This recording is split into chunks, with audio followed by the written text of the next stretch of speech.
Hi everyone, good evening all. Welcome back to my channel rebel baby vlogs. So ఈరోజు మన ఛానల్లో వచ్చేసి బెండకాయ ఇగురు ఎలా ప్రిపేర్ చేయాలో చూపిస్తాను.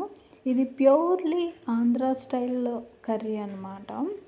ఇక్కడైతే ఇంకా ప్యాన్ పెట్టేశాను కదా, ప్యాన్ పెట్టి ఇంకా ఆయిల్ వేసాను. ఆయిల్ కూడా హీట్ ఎక్కింది. ఇంక ఇక్కడైతే పోప్కి సంబంధించిన ఇంగ్రీడియంట్స్ అయితే వేస్తున్నాను. ఇంక ఇక్కడైతే నేను మ్యూజిక్ యాడ్ చేస్తాను, ఇంకా చూసేయండి.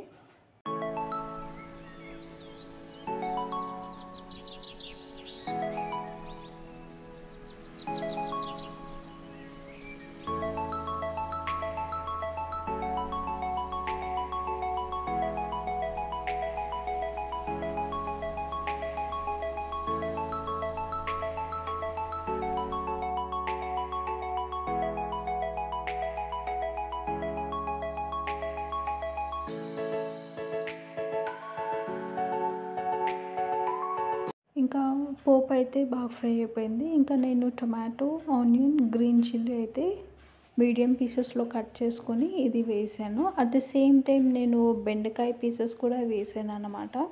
ఇవన్నీ at the time same time మనము వేసుకోవాలి.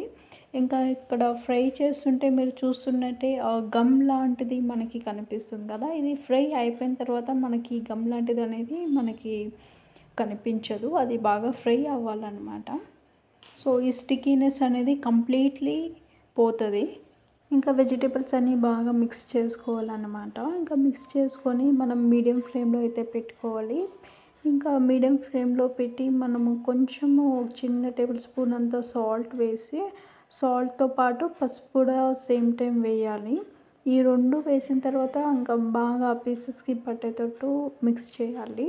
ఇంకా బాగా మిక్స్ చేసిన తర్వాత అయితే ఇంకా అలాగే అదే ఫ్లేమ్లో మనము మూత పెట్టేయాలి. కాసేపు ఆగిన తర్వాత మనము తీసి చూస్తే బాగా అవి ఆయిల్లో బాగా మగ్గిపోతాయి అన్నమాట. ఇక్కడ నేను చూపిస్తున్నాను కదా, ఇది ఒక 10-15 మినిట్స్ వరకు మనం అలాగే మూత తీయకుండా లోపల అవి ఫ్రై అయ్యేలాగా పెట్టాలన్నమాట.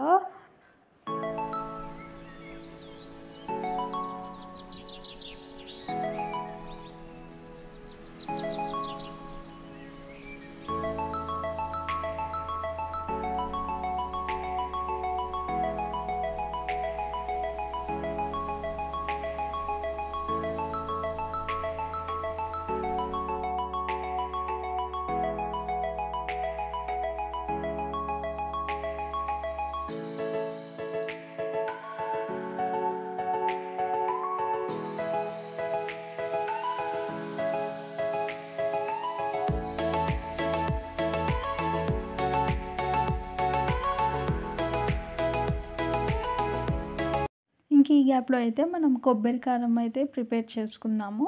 మిక్సీ జార్ తీసుకొని వెండి కొబ్బరి వేయాలి. దీనికి పచ్చి కొబ్బరి యూజ్ అవ్వదు, ఓన్లీ వెండి కొబ్బరి. అండ్ రెడ్ చిల్లీస్ వేసుకొని చిన్నది వెల్లుల్లి వేసి ఒక స్పూన్ సాల్ట్ అయితే వేయాలి. ఇవి 4 ఇంగ్రీడియంట్స్ వేసి మనం ఇది అనేది కచ్చాపచ్చాగా పౌడర్ అయితే చేసుకోవాలన్నమాట. ఇక్కడ నేను చూపిస్తాను కదా, ఇలా అయితే చేసుకోవాలి. ఇంక ఇక్కడ బెండకాయ అయితే ఆల్మోస్ట్ కుక్ అయిపోయింది. ఇంకా ఒకసారి బాగా ఫ్రై చేసుకుంటున్నాను. చూసారు కదా, కలర్ కూడా అయితే బాగా చేంజ్ అయిపోయింది. ఇంకా నేను చూపిస్తున్నాను కదా, చూడండి, కలర్ బాగా చేంజ్ అయిపోయి మంచిగా కనిపిస్తుంది. ఇంకా ఆల్మోస్ట్ నాకైతే కంప్లీట్ అయిపోయింది కుక్ అనేది. ఇంకా నేను గ్రైండ్ చేసుకున్నాను కదా, ఆ పౌడర్ అయితే దీంట్లో నాకు సరిపడా క్వాంటిటీ తీసుకొని అయితే వేసుకుంటున్నాను. వేసిన తర్వాత అలాగే ఒక 2 మినిట్స్ అనేది మనం మిక్స్ చేయకుండా అలాగే పెట్టాలి. అండ్ ఇది గుర్తుపెట్టుకోండి, బెండకాయ ఫ్రై అయితే కాదు, బెండకాయ ఇగురు అనమాట. ఇది స్పెషల్లీ ఆంధ్రాది రెసిపీ అనమాట. సో నేను మీతో షేర్ చేసుకుంటున్నాను. గోయింగ్ ఫర్దర్ బెండకాయ ఫ్రై కూడా ఎలా చేస్తానని కూడా ఇంకో వీడియో అయితే నేను పెడతాను, అది కూడా చూడండి. ఇంక ఇదైతే 2 మినిట్స్ తర్వాత నేను బాగా మిక్స్ చేసుకుంటున్నాను.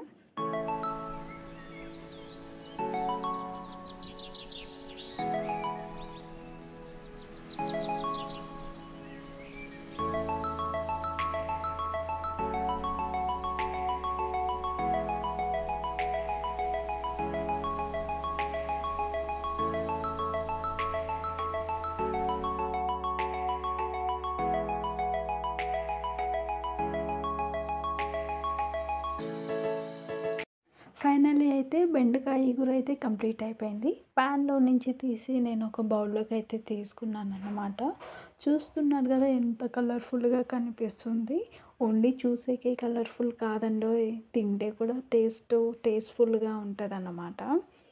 ఈ రెసిపీ అయితే రైస్‌లోకి చాలా టేస్ట్‌ఫుల్‌గా ఉంటది. అండ్ చపాతీకి, దోసకి కూడా బావుంటది. మేమైతే రెగ్యులర్‌గా రైస్‌లోకి అయితే చేసుకొని తింటాము. ఇంకా ఇంతటితో అయితే నా వీడియో అనేది నేను ఎండ్ చేస్తున్నాను. మీరు ఫ్రీగా ఉన్నప్పుడు చేసుకొని మీ ఫీడ్‌బ్యాక్ అనేది షేర్ చేసుకోండి. Until that stay tuned. Take care. By everyone.